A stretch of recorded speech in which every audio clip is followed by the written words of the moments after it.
Lela terus menangis di tepi tempat tidurnya, hingga tak berapa lama terdengar pintu kamarnya terbuka. Lela langsung menghentikan tangisnya setelah melihat jika yang datang adalah suaminya. Zain masuk perlahan, dengan ragu tentunya. Lela langsung merasa gugup, dia merasa cemas.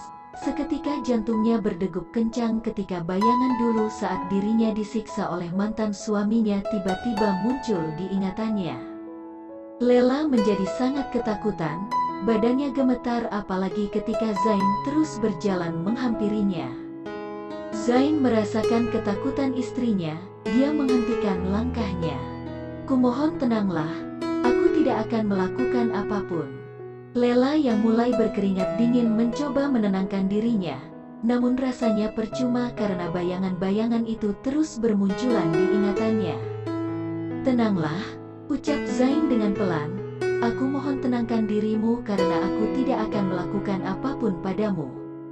Tiba-tiba Lela berlari ke pojokan, dengan wajahnya yang sangat ketakutan dia duduk meringkuk di sana dengan gemetaran. "Ampun, jangan siksa aku lagi."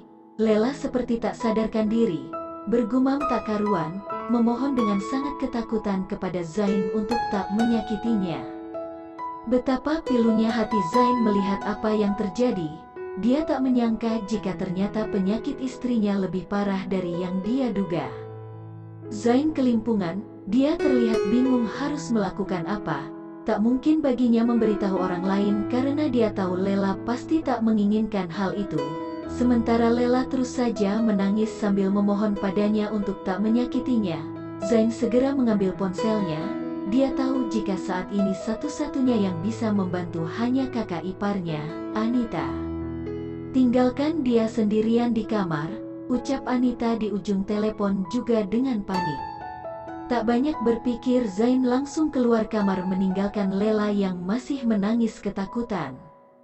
Asteris Zain yang tertidur di dalam mobilnya, terbangun ketika dia mendengar suara azan subuh yang berkumandang di masjid. Sambil menguap karena masih mengantuk, Zain meregangkan tubuhnya yang terasa pegal akibat dari tertidur di jok mobil. Dia lalu melihat ke arah luar mobilnya, terlihat para santri berjalan berbondong-bondong menuju masjid untuk menunaikan salat subuh berjamaah. Zain yang terlihat ragu-ragu untuk keluar mobil mencoba untuk menunggu hingga keadaan sedikit lebih sepi, hingga akhirnya setelah memastikan jika tak akan ada yang memperhatikan, dia keluar dari dalam mobilnya setelah mengambil kain dari dalam tas miliknya yang masih tersimpan di mobil. Sambil berjalan dia berharap jika tak ada yang tahu jika semalaman dia tidur di dalam mobilnya, mengingat ketika dia keluar rumah tadi malam, keadaan rumah sudah sepi dan orang-orang sudah masuk ke kamarnya masing-masing. Zain lalu ikut melaksanakan salat subuh berjamaah. Terlihat Alfian dan Andre di barisan pertama bersama para kakak iparnya yang lain. Namun dia memilih untuk tak bergabung bersama mereka. Setelah salat dia lalu memilih untuk mengikuti siraman rohani beserta para santri lainnya sambil menunggu matahari terbit. Awalnya Zain fokus mendengarkan ustadz yang berceramah. Namun tetap saja, kejadian semalam kembali mengusik pikirannya. Zain menunduk memikirkan istrinya dan apa yang terjadi padanya tadi malam. Lagi-lagi dia tak menyangka jika trauma yang dialami Lela ternyata separah itu. Dia terus merenung memikirkan betapa parahnya mantan suami Lela dulu menyiksa Lela hingga meninggalkan bekas yang teramat dalam bagi istrinya sekarang. Mengingat itu membuat hatinya geram dan marah. Tiba-tiba ponselnya bergetar. Zain segera memeriksa karena ada pesan yang masuk dari nomor baru. Zain kaget ternyata itu adalah pesan dari Lela. "Maafkan aku atas kejadian tadi malam. Aku sungguh minta maaf." Asteris Lela duduk di sisi tempat tidurnya. Dengan perasaannya yang gundah dan was-was dia sesekali terus melihat ponselnya namun tak jua ada balasan dari Zain suaminya.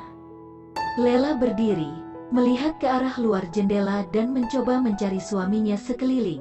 Namun dari banyaknya santri yang warawiri dia tak melihat sang suami dimanapun sementara dia yakin jika suaminya itu tak akan pergi jauh karena mobilnya yang masih berada di parkiran. Lela berjalan mondar-mandir tak karuan. Dia berpikir bagaimana jika suaminya marah padanya akan kejadian tadi malam, dan bagaimana jika suaminya itu langsung mengadu kepada keluarganya, terutama Umi. Memikirkan itu semakin membuat Lela cemas dan takut.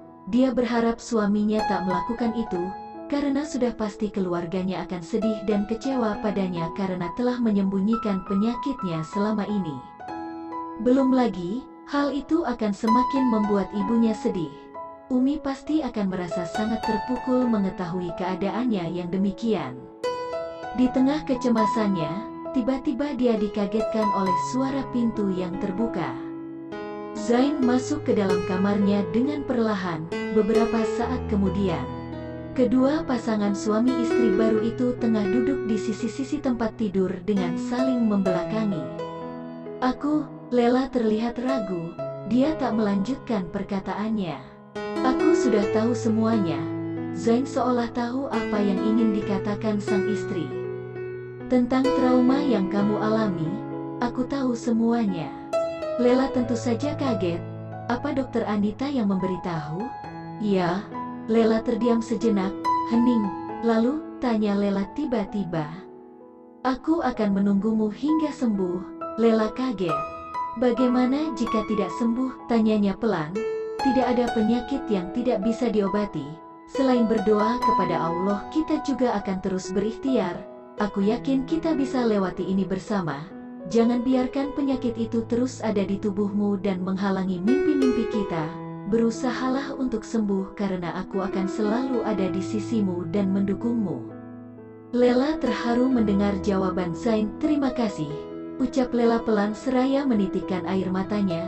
Lela menangis bahagia. Semua perkataan Zain barusan sungguh telah membesarkan hatinya. Dia merasa bersyukur karena suaminya itu ternyata sangat mengerti keadaannya.